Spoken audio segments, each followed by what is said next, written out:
सहूलत के लिए, तो आपने जहन में ये रखना है कि it is just for the sake of your convenience, लेकिन प्लीज़ आप ये कर लीजिएगा कि ये काम आज मुकम्मल लाजमी हो जाए। रेस्ट श्योर कीजिएगा कि कल का और आज का लेक्चर आप रिव्यू कर लें। अगर आपने नहीं पढ़ा तो वीडियोस कल वाली 3 पार्ट में मैंने अलग अलग की हैं, अलग अलग करके उनको थोड़ा सा श्रिंक भी किया है और यानी थोड़ा सा मुख्तसर भी किया है, तो वो तकरीबन आपका 1 आवर लगेगा या 1 घंटा 5-10 मिनट लगेंगे कल वाले काम को। आज वाले काम की भी रिकॉर्डिंग कोई 40 मिनट्स की होगी, तकरीबन पौने 2 घंटे में आपका सारा काम कवर हो जाएगा अगर सारा आप सुन लें और फिर उसको रिवाइज़ कर लें। तो फिर कल का मेरा टॉपिक आपको बड़ी आसानी से समझ आ जाएगा। तो प्लीज़ ये लाजमी कीजिए, ये लाजिम है। अगर आप नहीं करेंगे तो कल वाला काम मेरे लिए बहुत मुश्किल हो जाएगा समझाना। तो अगर आप कर लेंगे तो बिल्कुल आसानी से, जैसे वो होता है ब्रिक बाय ब्रिक, आपको समझ आ जाएगा। तो प्लीज़ ये आज ज़रूर कीजिएगा कि अगर कल का काम भी पेंडिंग है तो फिर लाजमन आज कर लीजिएगा। चलिए शुरू करते हैं। कल का काम कहाँ पे था, कहाँ से हम थे, थोड़ा सा पीछे जा के देख के आते हैं। सबसे पहली बात तो ये है कि हमने जहाँ पे काम कर रहे थे कल, वो ये था कि briefly explain the relationship between income and consumption. ये एक सवाल था जो हम सॉल्व कर रहे थे। और दूसरी बात ये थी कि इसका दूसरा पार्ट बाद में मैं देखता हूँ, लेकिन पहला यही पार्ट था। इस पार्ट को जब हमने एक्सप्लेन करना था तो सिंपली हमने डिस्क्राइब करना था 2 मार्क्स के लिए कंजम्पशन और इनकम का रिलेशनशिप। जो सिंपल रिलेशनशिप जो था वो इतना ही था कि अगर इनकम बढ़ेगी तो कंजम्पशन भी बढ़ेगी, लेकिन जो इजाफा इनकम में होगा उसकी निस्बत जो कंजम्पशन में इजाफा होगा वो निस्बतन कम होगा। यानी दूसरे अल्फाज में हमें ये कहना था, जो कि ये मैंने गूगल से पिक किया, बड़ा अच्छा सेंटेंस है, या डिस्क्राइब किया हुआ है, the consumption increases as income increases. Consumption increase होती है जैसे ही जैसे इनकम इंक्रीज होती है। तो कहता है the consumption increases as income increases. जब इनकम इंक्रीज होगी तो कंजम्पशन भी इंक्रीज होगी, but by an amount less than the increase in income. के एक जो अमाउंट है छोटी सी उससे लेस होगी जितनी के अमाउंट इनकम में इजाफा हुआ है। दोबारा पढ़ते हैं, जब इनकम इंक्रीज होगी तो कंजम्पशन भी इंक्रीज होगी। Consumption increases as income increases, but by an amount less, थोड़ी सी amount less than the increase in income. Income के मुकाबले थोड़ी सी अमाउंट लेस होगी। और वहाँ उन्होंने कहा कि इसका जो मार्जिनल प्रोपेंसिटी टू कंज्यूम होगा वो 0 से ज़्यादा होगा और 1 से कम होगा।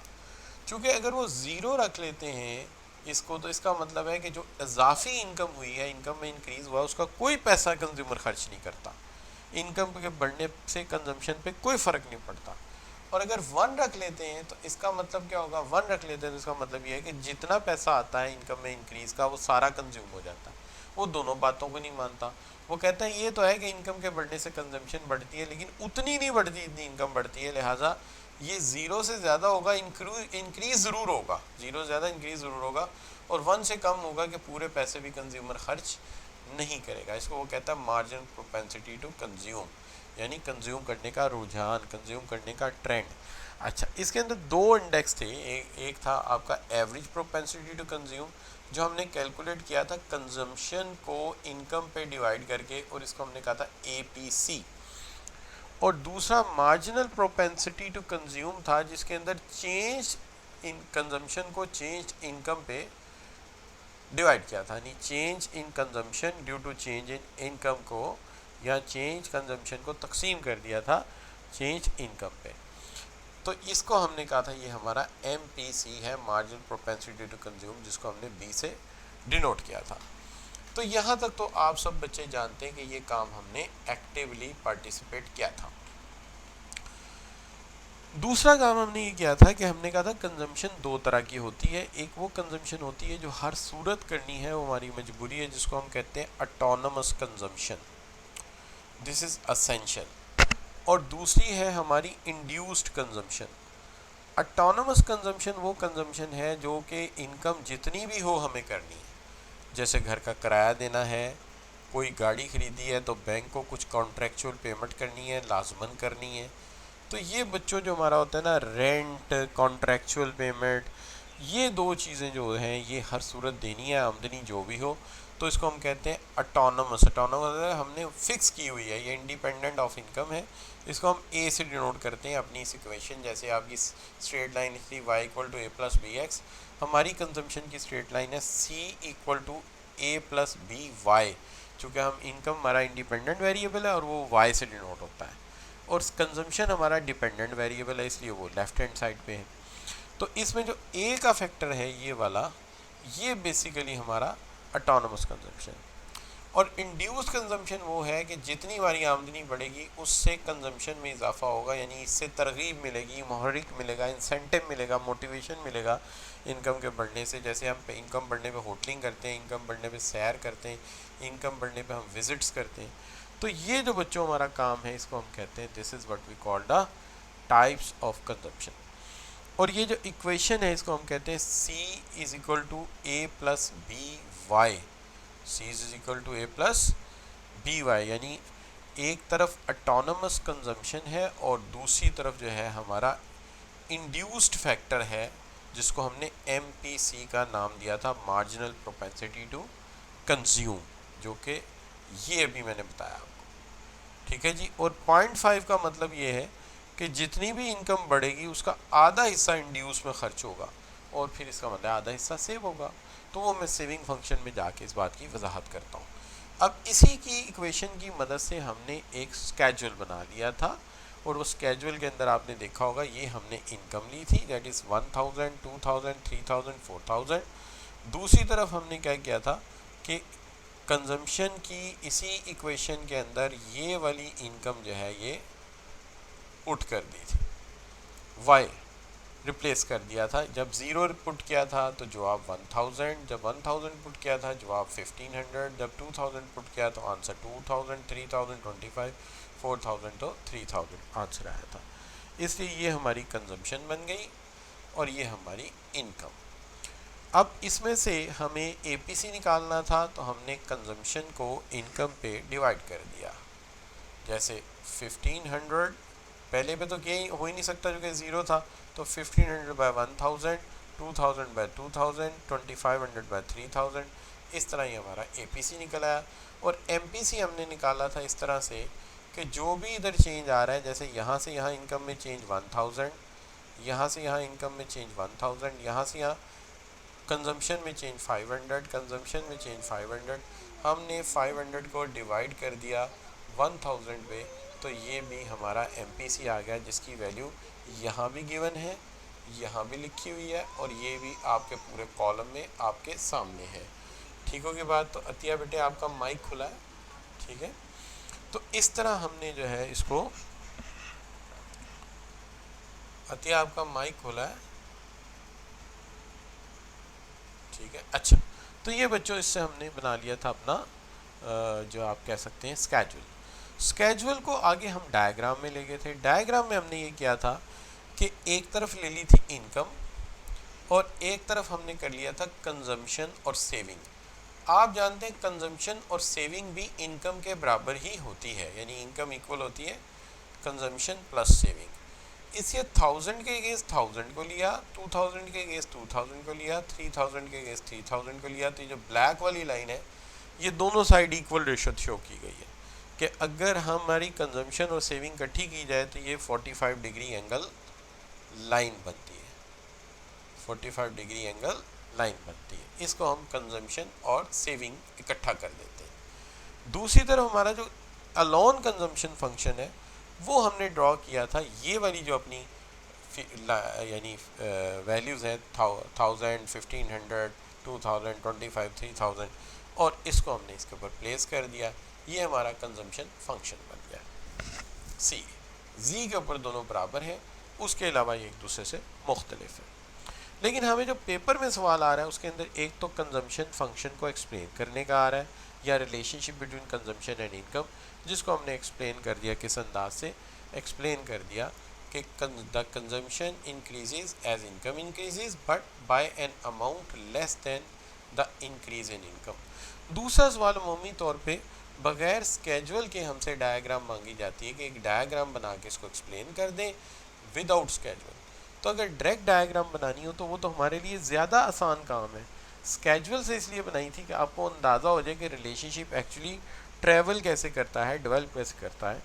लेकिन अगर हमें कहा जाए कि जनाब आप ये डायरेक्ट डायग्राम बना दें तो वो तो बड़ी आसान है कि हम क्या करेंगे, we will put up the, हम यहाँ पे ले लेंगे consumption, on this side will put up consumption, यहाँ पे हमने ले ली कंजम्पशन, ठीक है, और यहाँ पे हमने ले ली इनकम, ठीक है, यहाँ कंजम्पशन सेविंग दोनों लिख लेते हैं। अब यहाँ पे हम जो है ना एक लाइन दरमियान में इस तरह लगाएंगे, अंदाजे से भी लग जाए तो कोई मसला नहीं है, अंदाज़ा हो ही जाता है कि दरमियान में लाइन कैसे लगती है। बेसिकली इसको आपने 45 डिग्री एंगल लाइन ही कहना है। तो एक 45 डिग्री एंगल लाइन बनाने के लिए स्केल की ज़रूरत नहीं होती, पर दरमियान में अंदाज़ा कर लीजिए कि 45 डिग्री एंगल लाइन है, और इसको C+S कहेंगे, ये आपकी सेविंग और कंजम्पशन। दूसरी लाइन जो है वो आपका कंजम्पशन फंक्शन होगा, जिसको आप यहाँ से यूँ ले जाएंगे और ये रिप्रेजेंट करेगा बिल्कुल उसी बात को कि इस तरफ आप डिस सेव कर रहे हैं और इस तरफ आप सेव कर रहे हैं, और ये जो पॉइंट आपका, ये पॉइंट ऑफ ब्रेक इवन है, जहाँ पे कंजम्पशन और इनकम दोनों आपस में बराबर हो जाते हैं इनकम वाई में। तो ये बच्चों आपका वही डायग्राम है जो आपने स्केजुअल से बनाया, और फिर मैंने आपको बताया कि अगर आपको बगैर डेटे के बनाना पड़े तो ज़्यादा आसानी से आप बनाएंगे, ठीक है। और आप जो C+S आपका मसला है जिसके लिए आप सेविंग और कंजम्पशन इकट्ठे करते हैं, वो आप 45 डिग्री एंगल लाइन को डिक्लेयर कर दें। ठीक हो गई जी बात, यहाँ तक समझ आई है तो जी लिख कर एंटर कर दीजिए कि ये बात ठीक है और ये हमें क्लियर है कि कैसे बना है डायग्राम। शाबाश, बिल्कुल ठीक हो गया, बिल्कुल ठीक हो गया। बाकी बच्चे भी कंफर्म करें, ठीक है जी। अब एक बात रहेगी, वो क्या है इसकी एक्सप्लेनेशन इसकी में एक पॉइंट इंतहाई अहम है, बाकी पॉइंट जो है वो अखलाकन हमें लिखने चाहिए और वो हमारी प्रेजेंटेशन को, प्रोफेशनलिज्म को जाहिर करेंगे। पहला पॉइंट तो हमें ये लिख देना चाहिए कि एक्स एक्सिस पे इनकम है और वाई एक्सिस पे कंजम्पशन और सेविंग दोनों है। उसके बाद हमें क्लियर कर देना चाहिए कि C+S हमारा रिप्रेजेंट करता है इनकम इक्वलेंसी को, और ये हमारा 45 डिग्री एंगल लाइन है। और फिर हमें ये क्लियर कर देना चाहिए कि C हमारा जो है वो कंजम्पशन फंक्शन है, या हमारी कंजम्पशन लाइन है, तो C हमारी कंजम्पशन लाइन है। ठीक हो गई जी बात। अब बात आ गई ये कि यहाँ पे कुछ पॉइंट हैं जो हम वैसे ही एक्सप्लेन कर रहे हैं, आल्दो के ज़्यादा हम नहीं है, लेकिन एक्सप्लेनेशन को एक्सटेंड करना चाहिए, चूँकि सम हाउ हमें अगर एग्ज़ामिनर जो है वो 6 नंबर दे रहा है तो 6 नंबर एक लाइन लिखने के तो नहीं होते, पूरी तफसील के होते हैं। तो इस हवाले से आप बताएंगे कि जनाब 3 सिचुएशन है। जी पॉइंट से पहले की सूरत हाल ये है कि हम डिस सेव कर रहे हैं। डिस सेव का मतलब ये है कि हमारी जो कंजम्पशन है वो ज़्यादा है इनकम से, और एट जी पॉइंट जो है, यानी जी पॉइंट के बिल्कुल ऊपर अगर आप देखते हैं तो वहाँ पे सिचुएशन ये है कि हमारी सेविंग इक्वल ज़ीरो हो जाती है, यानी हमारी कंजम्पशन और सेविंग दोनों बराबर हो जाते हैं फर्स्ट टाइम। ये हमारा ब्रेक इवन है एट Y1 इनकम, ठीक है जी। अच्छा, उसके बाद हम बताते हैं कि जी आफ्टर जी जो है सिचुएशन ये है कि हमारी कंजम्पशन कम है, इनकम ज़्यादा है, इसलिए हम सेव कर रहे हैं। तो एक जगह हम डिस सेव कर रहे हैं क्योंकि कंजम्पशन ऊपर है, ये देखिए कंजम्पशन ऊपर है, सेविंग नीचे है, सॉरी इनकम नीचे है, और एक जगह दोनों बराबर है, और एक नुक्ता ऐसा है जहाँ पर आप देखते हैं कि आपकी जो इनकम है वो ऊपर है और कंजम्पशन नीचे है, तो वहाँ आप सेव कर रहे हैं। लेकिन जो बड़ा ही अहम नुक्ता है थर्ड वाला, वो बेसिकली क्या होता है, आप सब बच्चे जानते हैं कि हमें एक सिंगल लाइन इंपॉर्टेंट कर्व जो है उसको एक्सप्लेन करते हुए सबसे अहम चीज़ क्या एक्सप्लेन करनी होती है। शाबाश बच्चों, जी, हिना, अतिया, जवाद, अबीर, जवेरिया, क्या एक्सप्लेन करना होता है, स्लोप। यस, तो हम ये एक्सप्लेन करेंगे कि जो हमारी कंजम्पशन लाइन है, that is our consumption line, तो हमारी जो कंजम्पशन लाइन है, कंजम्पशन लाइन यानी C moves left to right, ये आप मुकम्मल लिखेंगे, मैं तो इंडिकेट कर रहा हूँ, shows that with the increase in income,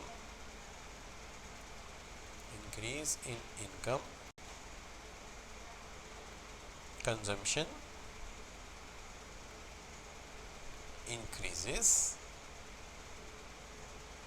but single T वाला लिखना, डबल टी वाला नहीं, कहीं अपना नाम लिखना, but not as much as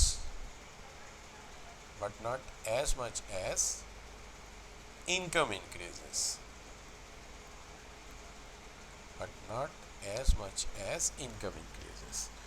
तो हम ये कहते हैं कंजम्पशन लाइन सी जो है moves left to right upward, shows that with the increase in income consumption increases but not as much as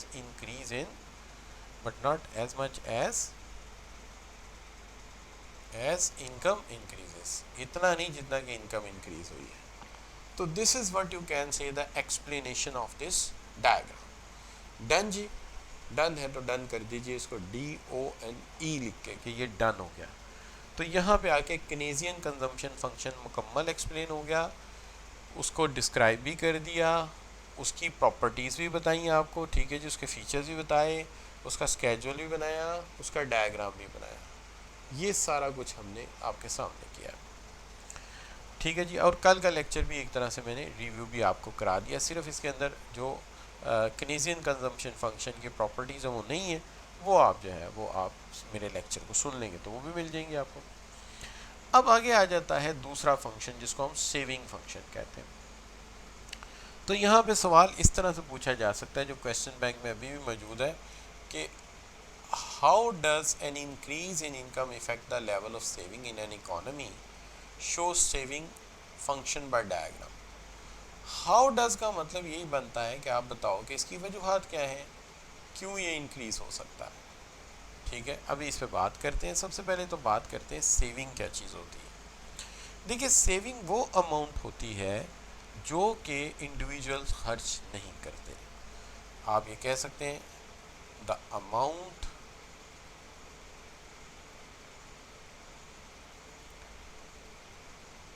not consumed by individuals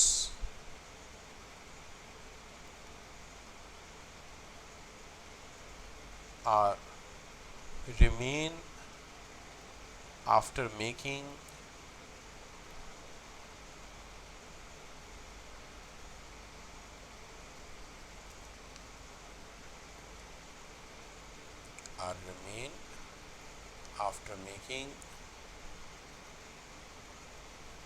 consumption expenditure। वो amount जो consumption expenditure करने के बाद भी बच जाती है उसे हम सेविंग कहते हैं। तो saving the amount not consumed by individuals, वो अमाउंट जो उन्होंने खर्च नहीं की वो सेविंग है। दूसरे अल्फाज में अगर कल वाला ही पाई चार्ट आप ले लो, let's say you pick the same pie chart we used in the last lecture, तो आप ये कह सकते हैं कि अगर एक बंदे ने अपने इनकम का ये हिस्सा जो है वो, जी अस्सलाम वालेकुम जी, शुक्र अल्लाह का जी, क्लास में हूँ, चले मैं करता हूँ, थैंक यू। अच्छा, तो बच्चों ये जो है आपका जो है, अगर फ़र्ज़ कीजिए आपकी 100 रुपये आमदनी थी, आपने 65 खर्च कर दिए, 35 बचा लिए, तो भाई 65 कंजम्पशन थी, 35 जो खर्च नहीं हुए वो आपकी जो है वो सेविंग है, और उसी को हमने कहा the amount not consumed by the individuals, वो उनकी सेविंग है, या remain after making consumption expenditure, ये जो है या उनकी आपकी क्या हो गई, शाबाश, ये आपकी सेविंग है। अब सेविंग जो है कुछ ख़ास हालात में ज़्यादा हो जाती है और कुछ ख़ास हालात में कम हो जाती है। तो इस सवाल के मुताबिक सेविंग को तो हमने डिस्क्राइब कर दिया लेकिन how does increase income effect the level of saving, show by diagram, ये अभी हमारा आगे चलेगा मामला, इसको हम लेके आगे चलते हैं। लेकिन अभी सबसे पहला सवाल ये है कि सेविंग बढ़ती भी है और कम भी होती है, यानी ये सवाल मैं हल नहीं कर रहा अभी इसको बाद में देखता हूँ। पहले मैं ये बात कर रहा हूँ आपके साथ कि सेविंग बढ़ती और कम होती है, तो इसके भी तो कोई फैक्टर्स होंगे। तो इसके जो फैक्टर्स इसमें कमी और इजाफे का बाइस बनते हैं, आप उन्हें क्या कहेंगे शाबाश? व्हाट यू से देम? यस, सेविंग को बढ़ाने और कम करने के जो फैक्टर्स हैं उनको क्या कहेंगे आप?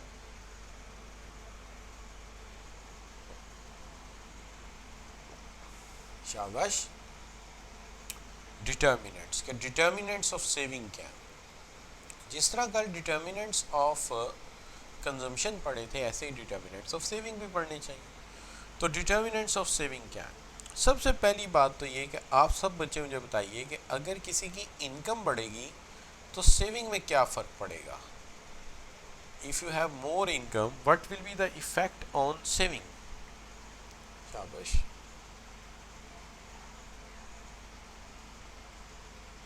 जी, वो भी इंक्रीज हो जाएंगी, चूँकि ज़्यादा आमदनी होगी, खर्चे पूरे हो चुके होंगे, तो पैसे आपके बढ़ जाएंगे, यानी सेविंग आप ज़्यादा करेंगे।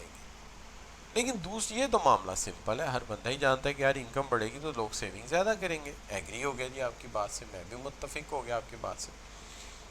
सवाल जो पूछने वाला है वो ये है कि भाई अगर किसी की इनकम में या किसी की नेट वेल्थ चेंज हो तो फिर क्या होगा? ये सवाल जानने वाला है और समझने वाला है कि नेट वेल्थ में चेंज होगा तो क्या होगा। तो this is very important question कि what happens if there is change in net wealth. तो पहले नेट वेल्थ को समझ तो जाए ना कि क्या क्या रहे हैं। जो हमारे बुक राइटर हैं या जो मैंने नोट्स बनाए हैं, तो मैं ये कह रहा हूँ a decrease in net wealth would make consumers less inclined to spend more and inclined to save at each income level। कि अगर किसी की नेट वेल्थ कम होगी तो सेविंग क्या करेगा? क्या लिखा है? क्या करेगा? क्या करेगा? क्या करेगा? ज़्यादा करेगा, मोर इंक्लाइन होगा टूवर्ड सेविंग और लेस इंक्लाइन होगा कंजम्पशन की तरफ। अब ये बात क्या है? ये बड़ी सिंपल सी बात है कि फ़र्ज़ कीजिए कि आपके घर में आपकी वालदा ने 3 लाख रुपीज़ रखा हुआ है एज नेट वेल्थ, कि कोई ज़रूरत पड़ जाती है। अब आप हैरान होंगे कि यार सर तो कभी हमारे घर भी नहीं आया और एग्जैक्ट फिगर बता दिए कि 3 लाख पड़ा हूँ। बहरहाल मेरे अपने मौकल है, यहाँ समझ लीजिए मेरा तुक्का है जो लग गया है, तो 3 लाख रखा हूँ। अब फ़र्ज़ कीजिए आपकी बाइक ख़राब हो गई, गाड़ी ख़राब हो गई और उस महीने ख़र्चा हुआ ये बन गया 2,25,000 रह गया, 25,000 रह गया, बाकी खर्च हो गया 75,000 रुपया निकल गया बीच में से। अब 75,000 निकल गया। आप मुझे बताइए अगले महीने आपकी वालदा कंजम्पशन ज़्यादा करेंगी या कम करेंगी? जी शाबाश। तो मोहम्मद अली कहते हैं कम करेंगी, जवाद अली भी कहते हैं कम करेंगी, और तमाम बच्चों की राय यकीनन यही होगी कि चूँकि उन्हें एक चोट पहुंची है कि 75,000 उनके पर्स में से कम हुआ है, तो उन्होंने क्या करना, उन्होंने कंजम्पशन कम कर देनी है। दूसरे अल्फाज में उन्होंने सेविंग ज़्यादा करनी ताकि अपने आप को वापस उसी पोजीशन पर ला सकें जहाँ वो पहले थी। यही बात वो कह रहा है कि a decrease in net wealth, जो आपकी 3 लाख नेट वेल्थ थी, डिक्रीज़ हो गई, make consumer less incline to spend, तो वो कंज्यूमर को इंक्लाइन करेगा कि कम खर्चा करो, and more incline to save, के ज़्यादा तुम सेव करो। क्लियर हो गया बच्चों? अब इसका मतलब ये है कि इनकम के बढ़ने से सेविंग बढ़ती, ये तो आपकी बात मैंने फ़ौरन मान ली। अब आप भी मेरी बात मान लीजिए कि अगर नेट वेल्थ कम होगी तो सेविंग ज़्यादा होगी। ये उलट रिलेशनशिप है कि जब भी चोट पहुंचेगी हमारी पहले से जमाशुदा सेविंग्स को, तो हम सेविंग ज़्यादा शुरू कर देंगे। कोई चीज़ मुश्किल बच्चों? समझ आई तो जी लिख के एंटर कीजिए, अहम बात है। जी समझ आई तो जी लिख कर एंटर कर दीजिए। जी शाबाश,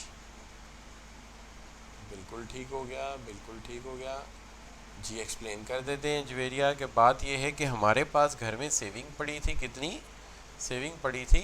3 लाख, ये हमारी नेट वेल्थ थी। हुआ ये कि ज़रूरत पड़ी और हमें इसको खर्च करना पड़ गया, गाड़ी ख़राब हो गई थी, उस पर हमने पैसे लगा दिए, अब हमारी नेट वेल्थ कम हो गई है। अब चूंकि हमारी नेट वेल्थ कम हुई है तो अगले महीने हम खर्चा कम करेंगे, सेविंग ज़्यादा करेंगे ताकि नेट वेल्थ बहाल हो जाए। तो ये हमने रिलेशनशिप बताया कि अगर किसी की नेट वेल्थ कम होगी तो वो सेविंग ज़्यादा करेगा। जी शाबाश, जी जी भैया, आप ठीक है, बिल्कुल सही है। अच्छा, दूसरी तरफ ये है कि ये अब आप मुझे बता दीजिए कि अगर इंटरेस्ट रेट बढ़ेगा तो सेविंग क्या होंगी और अगर इंटरेस्ट रेट कम होगा तो क्या होगा। फ़र्ज़ कीजिए इंटरेस्ट रेट बढ़ गया, अब सेविंग का क्या होगा, और अगर इंटरेस्ट रेट कम हो गया तो सेविंग का क्या होगा। चलिए पहले तो बताइए, अगर इंटरेस्ट रेट बढ़ेगा तो सेविंग क्या होंगी, ज़्यादा होंगी कम होंगी। चलो ये बता दें, बैंक सेविंग के नतीजे में अगर आपको इंटरेस्ट ज़्यादा देंगे तो आप सेविंग ज़्यादा करेंगे और बैंकों में रखेंगे, और अगर इंटरेस्ट रेट कम हो गया फिर सेविंग क्या होगी, शाबाश, फिर सेविंग कम हो जाएगी। ठीक हो गई बात, इंटरेस्ट रेट बढ़ गया तो सेविंग बढ़ जाएगी, इंटरेस्ट रेट कम हो गया तो सेविंग कम हो जाएगी। क्लियर जी। तो ये बच्चों हो गया हमारा इंटरेस्ट रेट वाला मामला। 3 डिटर्मिनेंट हो गए जी। अच्छा, अब दूसरी तरफ देखिए कि हम ऑब्जेक्टिव एंड इंस्टीट्यूशनल फैक्टर भी हमें सेविंग करवाने में और ना करवाने में बड़ा रोल प्ले करते हैं। मिसाल के तौर पे किसी मुल्क में पॉलिटिकल स्टेबिलिटी है या नहीं है, ये मैटर करती है, सियासी सूरत हाल कैसी है, ठीक है जी। तो पॉलिटिकल स्टेबिलिटी मैटर करती है, किसी मुल्क में सियासी सूरत हाल कैसी है, और ये चीज़ भी मैटर करती है कि किसी मुल्क में इस वक्त जो है बैंक्स या फाइनेंशियल सिस्टम कितना मददगार है। अब ज़रा मुझे बताइए कि अगर किसी मुल्क में एक बैंकिंग सिस्टम जो है वो बड़ा अच्छा हो जाए, और बैंकिंग सिस्टम जो है किसी मुल्क का बैंकिंग सिस्टम जो है वो बहुत अच्छा हो जाए, तो अगर बैंकिंग सिस्टम बेहतर हो गया तो सेविंग ज़्यादा होगी कम होगी, जी शाबाश। बैंकिंग सिस्टम इतना अच्छा हो जाए कि ब्रांचेस आपके गांव में भी खुल जाए, ठीक है जी, यानी मांगा मंडी में, चिश्तिया में, भूरे वाला में ब्रांचेस खुल जाए, तो क्या होगा, सेविंग ज़्यादा होगी कम होगी, शाबाश।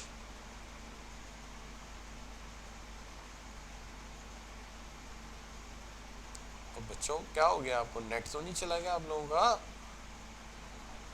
आपके गांव में बैंकों की ब्रांचें पहुंचा दी मैंने, बुरे वाला पहुंचा दी, चिश्तियाँ पहुंचा दी मैंने, ब्रांच उठा के आपके यानी कि बद्दोमरी पहुंचा दी, आपके छांगा मांगा पहुंचा दी, तो आप अभी भी पत्तों की पहुंचा दी। तो ब्रांचें पहुंचेंगी तो फिर जनाब सेविंग ज़्यादा होगी, चूँकि बैंक पहले नहीं थे, आप पैसे सेव नहीं करते थे, खर्चे हो जाते थे, आप पैसे चूँकि पड़े हुए हैं वहाँ पे। तो ये मैंने ये नहीं कहा कि आप गांव के रहने वाले, गांव का रहने वाला तो जाहिर है मैं भी हूँ। अच्छा, ये नहीं मैं कह रहा, ना ही ये कोई ताना होता है, आप रहते तो डीएचए में, लेकिन आपकी ज़मीनें वहाँ पे हैं, तो आपकी ज़मीनें वहाँ पे, तो जो आपके मज़ारे हैं, जो वर्कर हैं, उनको भी तो आप तनख्वाह देते होंगे, तो अगर वो तनख्वाह बैंक के थ्रू जाएगी तो हो सकता है वो थोड़ी निकलवाएं और सेविंग ज़्यादा हो जाए। इसी तरह पैसे अनफॉरसीन वांट्स के लिए भी रखे जाते हैं, कॉन्टीजेंसीज के लिए भी। अगर कॉन्टीजेंसीज ज़्यादा होने की उम्मीद हो तो लोग क्या करेंगे, पैसे ज़्यादा सेव करेंगे, हज के लिए, उम्रे के लिए, एजुकेशन प्लान लेके, तो लोग अनफॉरसीन वांट्स के लिए भी पैसे जमा करते हैं, तो ये भी एक वजह है। तो ये बच्चों हो गए डिटर्मिनेंट्स इसके। तो अगर डिटर्मिनेंट्स आ गए हैं तो फिर कोई ऐसा बड़ा मसला नहीं है, ये मसला समझिए हल हो गया हमारा। तो सवाल आम तौर पे कैसे आ जाता है, सवाल आम तौर पे इस तरह से आ जाता है पेपर में कि जी आप ये बता दीजिए जनाब के explain the marginal propensity to save, ये मैं अभी कर लेते हैं। Explain the determinants of savings, saving के डिटर्मिनेंट एक्सप्लेन कर दें, कितने, 4। तो 4 डिटर्मिनेंट्स एक्सप्लेन करें, ऑटम 17 का सवाल है, और सीधे सीधे 7 नंबर ले लें। सिर्फ एक डिस्क्राइब करना रह गया मार्जिनल प्रोपेंसिटी टू सेव का, वो हम अभी कर लेते हैं। लो बच्चों, तो अभी करते हैं, सबसे पहले तो हम बनाते हैं सेविंग फंक्शन। अब बड़ी जल्दी से, टाइम हमारे पास थोड़ा है। सेविंग फंक्शन बनाने के लिए मैं वही वाली इक्वेशन बारो कर लेता हूँ जो मैंने पहले इस्तेमाल की थी क्या, कंजम्पशन फंक्शन बनाने में। आप कहेंगे सर कंजम्पशन फंक्शन की इक्वेशन से तो कंजम्पशन फंक्शन बनता है, आप सेविंग फंक्शन कैसे बनाएंगे। आप बारो तो करो, फिर मैं बताता हूँ। और ये इनकम भी यहीं से उठा के ले जाते हैं, 1000, 2000, 3000, 0 से 4000 तक ये भी ले जाते हैं। तो ऐसा करते हैं हम सेविंग फंक्शन बनाने के लिए, आल्दो कि हमसे स्केजुअल नहीं मांगा जाएगा, लेकिन फिर भी हम कर लेते हैं ऐसे कि जनाब वहीं से उठा के बारो कर लेते हैं कि इनकम जो उन्होंने कही थी वो हम ये वाली रख लेते हैं, ये इनकम यहाँ रख देते हैं। अच्छा जी, इनकम है हमारी 0, 1000, 2000, 3000 एंड 4000। कंजम्पशन हमारी जो है वो है, वहाँ से कॉपी की थी, कितनी थी, 1000 प्लस 0.5 वाई। तो मेरे पास सेविंग फंक्शन नहीं है, लेकिन मैं इससे सेविंग निकाल सकता हूँ। वो कैसे भाई, इनकम में से मैं कंजम्पशन निकालूंगा तो मेरे पास सेविंग आ जाएगी। या तो मैं न्यूमेरिकली कैलकुलेट करके निकाल लूँ, या मैं इसका मैथमेटिकली फंक्शन बना लूँ। फंक्शन कैसे बनाऊंगा, y माइनस सी इधर ही रहने देते हैं, c की जगह c की वैल्यू पुट कर देते हैं, वो है 1000 प्लस 0.5। अब बताइए, ये जो माइनस है ये अंदर मल्टीप्लाई होगा इसके साथ भी और इसके साथ भी मल्टीप्लाई होगा, तो अंदर के दोनों साइन चेंज हो जाएंगे और वो बन जाएंगे -1000 माइनस 0.5 वाई। अब जब आप इसको इस तरह से करेंगे तो ये -1000 यहाँ पे आ गया और 1 में से हाफ निकल गया, माइनस का पॉजिटिव रह गया, तो 0.5 वाई ये बन गया आपका सेविंग फंक्शन। अब मुझे ज़रूरत नहीं कि मैं स्केजुअल में इनकम में से कंजम्पशन निकालूं, अब मैं डायरेक्ट सेविंग निकाल सकता हूं। वैसे मैं वो भी कर सकता था कि इनकम में से कंजम्पशन निकालता, कंजम्पशन फंक्शन पुट करके, और फिर उसी स्केजुअल में से, यानी वो जो स्केजुअल आपके पास था कहाँ पे, ये वाला स्केजुअल जी, ये वाला स्केजुअल, तो यहाँ पे इस कंजम्पशन को लेके, इस इनकम को लेके y माइनस सी करता तो सेविंग आ जानी थी, ठीक है ना।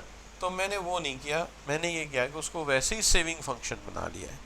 अब जब वो सेविंग फंक्शन बन गया है तो हम डायरेक्ट सेविंग निकाल लेते हैं, जैसे s इज इजिकल टू 1000, बल्कि -1000। ये माइनस इसलिए बच्चों कि हर सूरत हमने 1000 रुपया निकालना है जो हमने डिफरेंट अदायगियाँ करनी है। तो -1000 प्लस 0.5 वाई, तो यहाँ पे चूँकि शुरू में हमारे खर्चे तो होने हैं तो इसलिए माइनस में होगी सेविंग शुरू में। अच्छा, तो अब ये बच्चों हो गया -1000 प्लस 0.5 वाई, ज़ीरो पुट किया तो आंसर आ गया -1000, और जब पुट करेंगे इसके अंदर 1000 तो आंसर आएगा -500। जब पुट करेंगे 2000 तो जवाब आएगा 0, और जब पुट करेंगे 3000 तो जवाब आएगा 500, और जब हम 4000 पुट करेंगे तो जवाब आ जाएगा 1000। तो ये बच्चों हो जाएगा आपका सेविंग। मुश्किल तो नहीं लग रही है आपको मैंने कैसे निकाली है? Do you got some idea? Clear जी? जी बच्चों, वो क्लियर है तो जी लिख के एंटर कर दो बच्चों, शाबाश, ठीक हो गई बात। अब यहाँ पर दो इंपॉर्टेंट बातें हैं, एक है APS, average propensity to save, ये निकलेगा सेविंग बाय इनकम, यानी सेविंग को इनकम पे आप डिवाइड कर देंगे, और एक आ जाएगा मार्जिनल प्रोपेंसिटी टू सेव, जिसको आप कहेंगे delta S by delta Y. Very simple to calculate, इस तरह से कि एपीएस जो है ये सेविंग को डिवाइड करना है इनकम पे। तो पहला तो मैं निकालूंगा नहीं, को 1000 को तकसीम तो मैं नहीं करूंगा 0 पे, तो नया मसला बन जाएगा। लेकिन 500 माइनस को जब मैं डिवाइड करूंगा 1000 पे तो मेरा जवाब आएगा -0.5, फिर आ जाएगा 0, फिर आ जाएगा 0.16 और फिर आ जाएगा 0.25। तो देखिए ये 0.5 यानी -0.5 से चला, फिर 0, फिर 1.6 और फिर 0.25, जो बता रहा है कि जैसे जैसे इनकम बढ़ी सेविंग में इजाफा हो रहा है। और जो आपका एमपीएस है वो क्या बता रहा है? एमपीएस बता रहा है delta S by delta Y.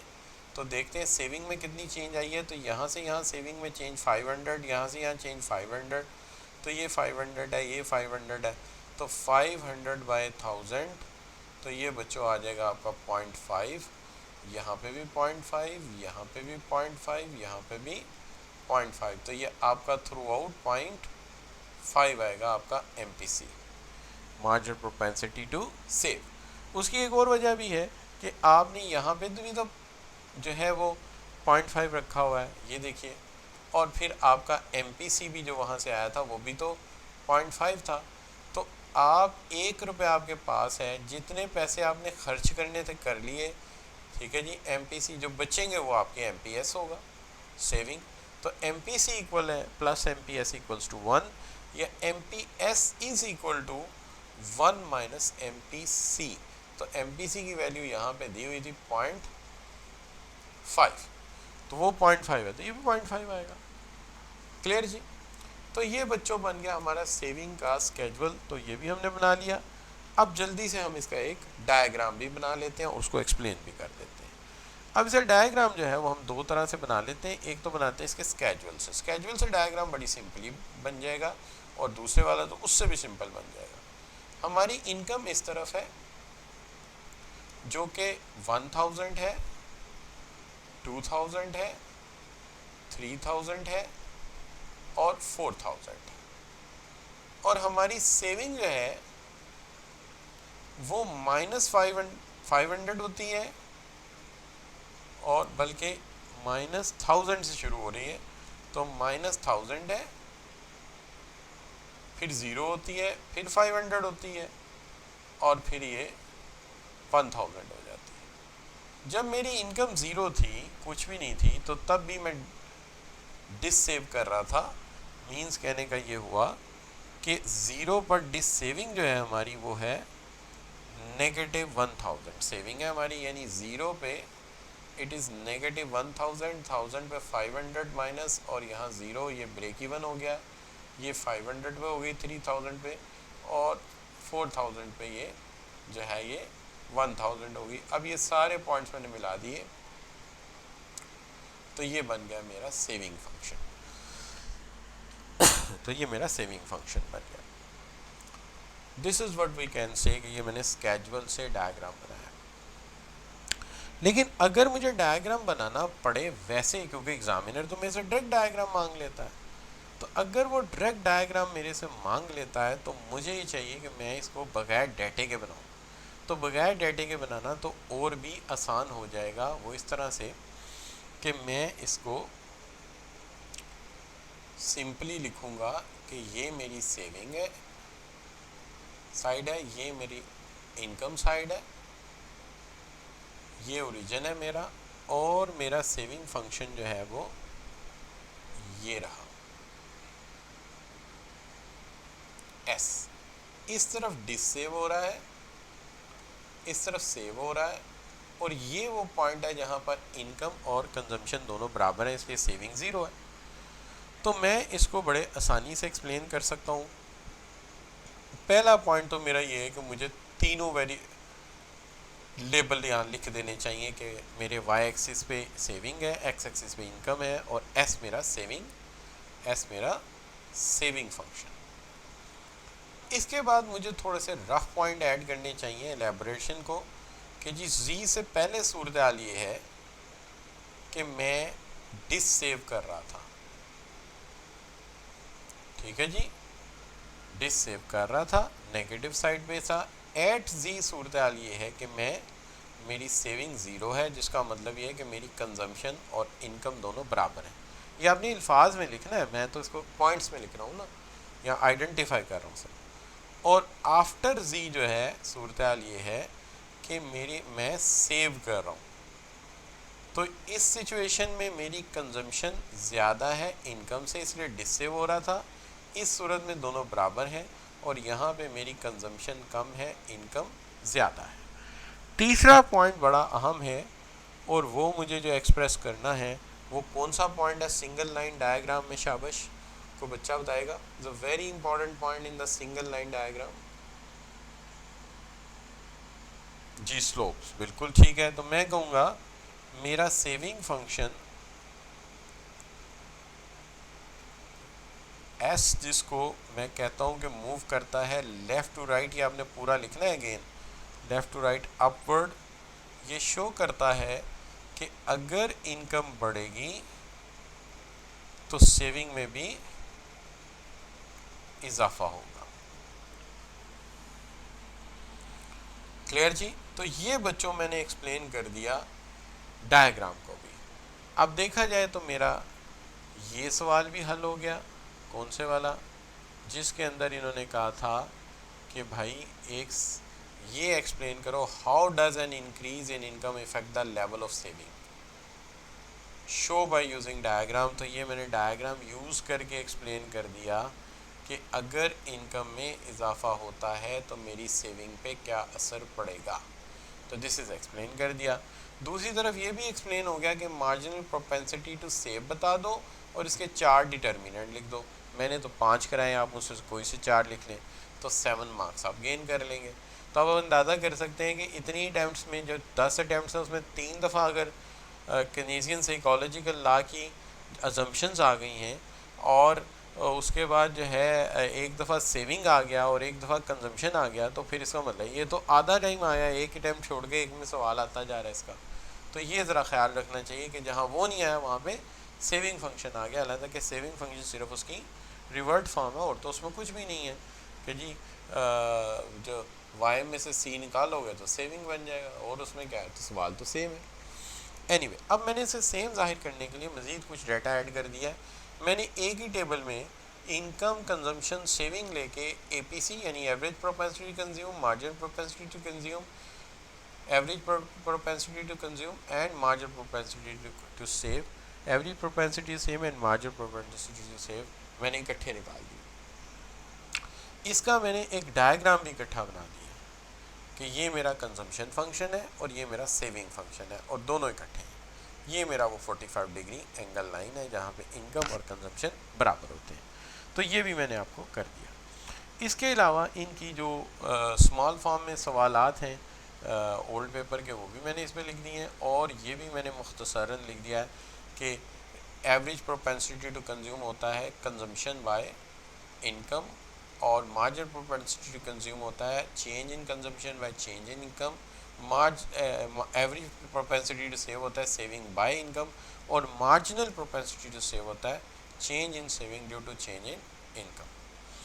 तो ये बच्चों आज का हमारा लेक्चर हो गया, ठीक है जी।